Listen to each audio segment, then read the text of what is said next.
originally from Brooklyn, New York. Currently live in Cincinnati, Ohio.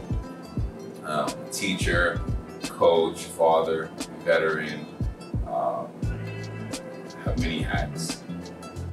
I think the first time that I remember seeing a cigarette was when I was with my brothers. I have a brother, and his side of the family, his uncle, he had back in the day, you were able to actually smoke in the cars. They had like ashtrays in the vehicle.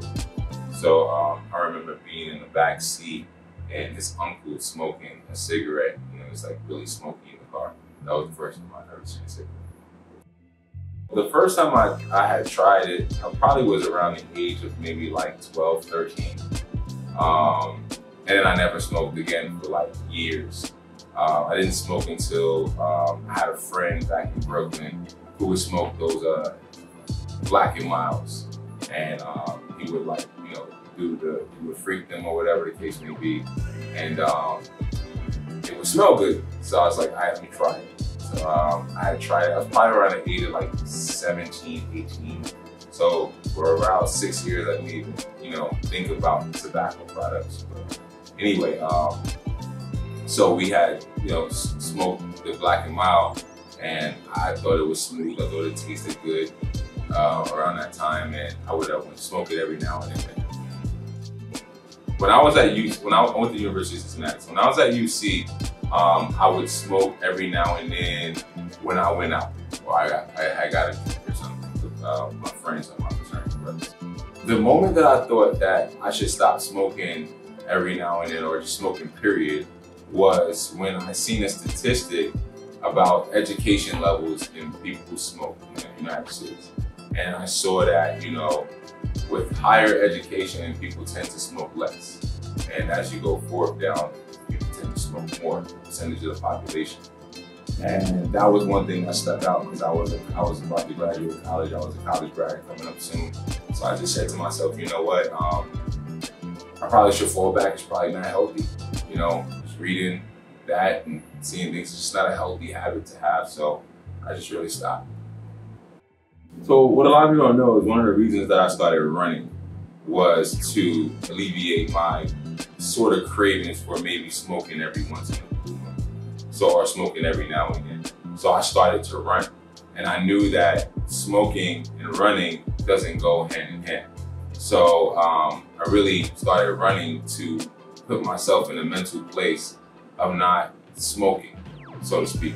So running definitely helped me in that journey of not smoking.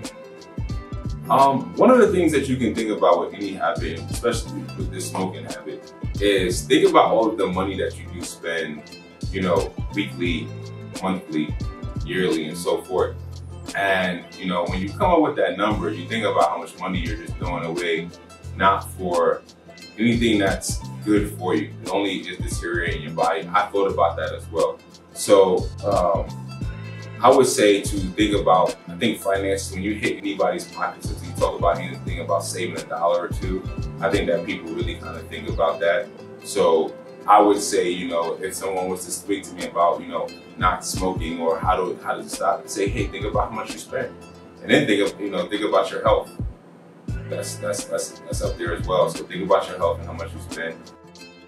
So when you're coming through anything that is not positive, i.e., you know, drinking habit, smoking habit, any kind of habit, is to let people know where you come from and let them know what this can do to you. So there's repercussions to all of those habits and actions and things of that such. So it's just letting people know the truth. I would tell someone who is trying to stop smoking to think of the big picture. Think of the long-term game. Smoking is really bad for the heart. It's bad for your lungs. It takes a lot of time to heal back from, you know, the damage that you are putting onto your body. It holds you back from being as physically active as you could or should be. Not condemning anyone, but we'll let them know that, you know, you are taking time away from life that you could be living, doing things for, you know, yourself or your family. So smoking is really hindering that.